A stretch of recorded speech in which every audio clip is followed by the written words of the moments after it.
کے معنی میں، یہ انہوں نے بالکل درست کیا۔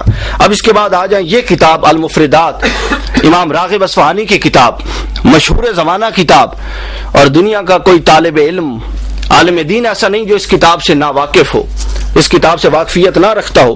اب آئیں امام راغب اصفہانی کی بحث اس لفظ پر، یہ سنیں کہ امام راغب اصفہانی نے اس کیسی بحث کی۔ یہ چونکہ سارے لوگ اہل علم ہیں، یہ جنہوں نے یہ بڑی بڑی کتابیں لکھی ائمہ، یہ اس پورے اس کی گرامیٹیکل بیک گراؤنڈ سے واقف تھے، لہٰذا انہوں نے اس کے استعمال کن معنی میں کیا آپ ذرا سنیں۔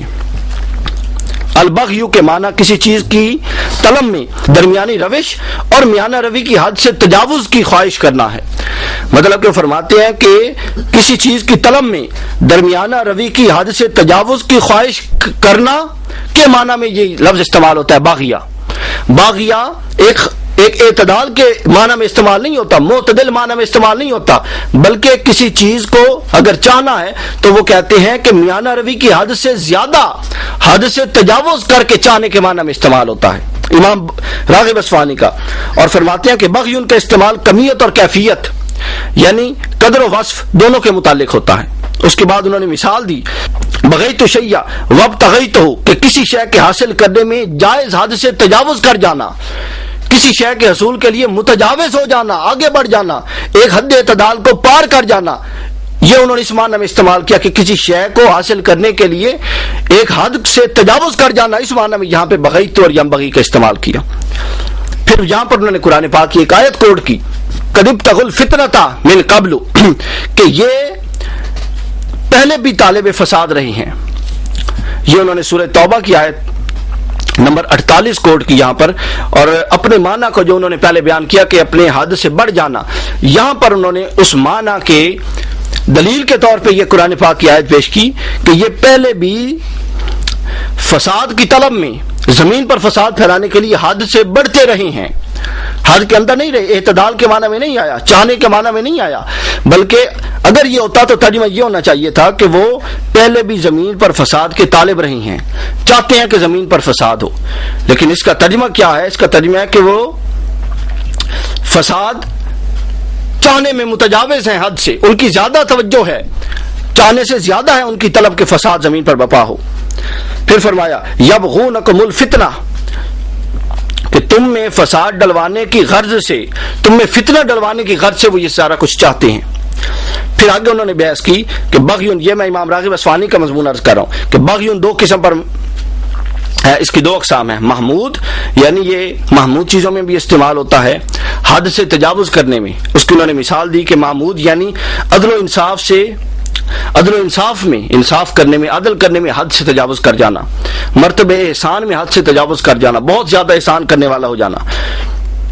اور پھر مضمون میں انہوں نے کہا اسی طرح مضمون میں بھی یہ نیگیٹو معنی میں بھی استعمال ہوتا ہے کہ کوئی برائی کرنے میں حد سے تجاوز کر جانا۔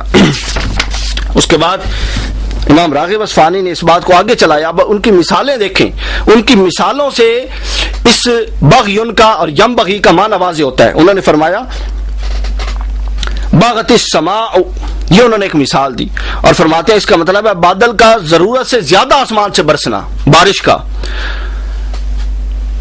کہ بادل کا ضرورت سے زیادہ برسنا۔ ایک تو ہے نا بادل اعتدال میں برسے، اگر یہ معنی جلالی صاحب والا ٹھیک ہوتا تو امام راغب اصفہانی اس کو اس معنی میں استعمال نہ کرتے۔ امام راغب اصفہانی نے فرمایا باغت السماء، بادل کا ضرورت سے زیادہ برسنا، اور بغی ان کے معنی تکبر کرنا بھی آتے ہیں، آگے فرما رہے ہیں۔ کیوں؟ کیونکہ اس میں حد سے تجاوز کرنے کے معنی پائے جاتے ہیں، استکبار، تکبر، کیونکہ تکبر وہ بندہ کرتا ہے جو فخر میں حد سے بڑھ جاتا ہے، وہ متکبر بن جاتا ہے۔ تو تکبر کے معنی میں آج خود حد سے بڑھنا پایا جاتا ہے۔ یہاں امام راغب اصفہانی وہی بات فرما رہے ہیں کہ یہاں پہ تکبر، بغیون تکبر کے معنی میں بھی آتا ہے، بغاوت کے معنی میں بھی آتا ہے۔ کیا بغاوت چاہنے کو کہتے ہیں؟ جب بغاوت ہے دوسری طرف مذموم سائڈ پہ اس کا استعمال، حد سے بڑھ جائے، خلیفہ حق کے خلاف باغی ہو گیا، کوئی خروج کر دیا اس نے، بغاوت ہو گئی، تو کیا وہ صرف چاہتا رہا کہ میں خلیفہ حق کے خلاف نکلوں؟ کبھی کسی نے اس معنی میں استعمال کیا اس لفظ کو؟ یہ ان کی اپنی ایک منطق ہے۔ اس کے بعد انہوں نے قرآن پاک سے مثالیں دی۔ سورہ یونس کی آیت نمبر 23 یبغون فی الارض بغیر الحق، تو ملک میں ناحق شرارت کرنے لگتے ہیں، کرنا چاہتے ہیں نہیں۔ سورہ یونس کی آیت نمبر 23 کہ یبغون فی الارض بغیر الحق، کہ وہ ناحق شرارت زمین پر کرنے لگتے ہیں۔ تو کرنا لگنا ہاتھ سے ہوتا ہے نا، پاؤں سے ہوتا ہے نا، اسی طرح ہے نا، مطلب کچھ نہ کچھ کریں گے، کسی کو ماریں گے، کسی کی غیبت کریں گے، لوگوں میں فساد ڈلوائیں گے، اسی طرح کا کام ہوگا تو فساد زمین پہ بپا ہوگا نا۔ تو پھر یہ اس میں اس معنی کا اثر آ گیا نا کہ باب انفعال میں اس کے جو خواص ہیں اس میں اعضائے ظاہری ہاتھ پاؤں کا دخل ہوتا ہے، اس کے صدور میں ہاتھ ہلتے ہیں، پاؤں ہلتے ہیں، تب جا کے اس کا وہ معنی صادق آتا ہے۔ تو یہاں پر شرارت کرنا چاہتے ہیں نہیں آیا، بلکہ وہ شرارت کرنے لگتے ہیں، شروع کر دیتے ہیں شرارت کرنا۔ یہ چاہنے سے اگلی سٹیج ہے۔ پھر انہوں نے دوسری مثال دی، سورہ یونس آیت نمبر 23، انما بغیکم علی انفسکم، کہ تمہاری شرارت کا وبال تمہاری ہی جانوں پر ہوگا۔ یہ نہیں کہا کہ تمہاری جانوں پر ہو سکتا ہے، یہ تمہاری جانوں پر ہونا چاہیے۔ سن رہے ہیں نا، انہوں نے کہا کہ انما بغیکم علی انفسکم، کہ تمہاری شرارتوں کا وبال تمہاری ہی جانوں پر ہوگا، یقیناً ہوگا، چونکہ قرآن کا حکم ہے، واجب ہے کہ قیامت کے دن ہر ایک کی شرارتوں کا وبال اس کے کندھوں پر ہوگا۔ قرآن نے یہ نہیں کہا کہ قیامت کے دن ہر ایک کی شرارتوں کا وبال اس کے کندھوں پر ہونا چاہیے۔ اگر ینبغی کا معنی چاہیے کے معنی میں ہوتا، جس طرح جلالی صاحب نے لیا، تو پھر قرآن کی آیتوں سب کا مفہوم بدل جاتا ہے۔ جلالی صاحب نے بغض شیخ الاسلام میں ایک لفظ کا معنی بدلنے سے دیکھیں قرآن میں کون کون سے معنی بدل دیے، ذرا غور کریں قرآن میں کون کون سے معنی بدل دیے۔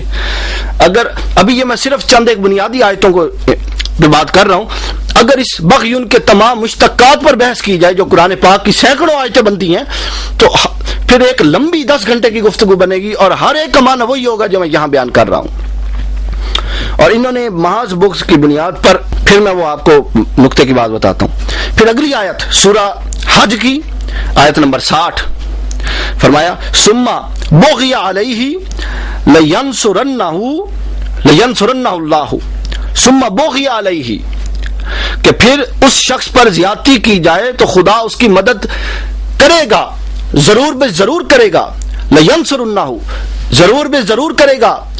اور پھر بغیہ استعمال کیا، مطلب یہ نہیں اس کا ترجمہ ہو سکتا آیت کا کہ پھر جو جس شخص پر زیادتی ہو اللہ کو چاہیے کہ اس کی مدد کرے، یہ اس کا مطلب نہیں ہے آیت کا۔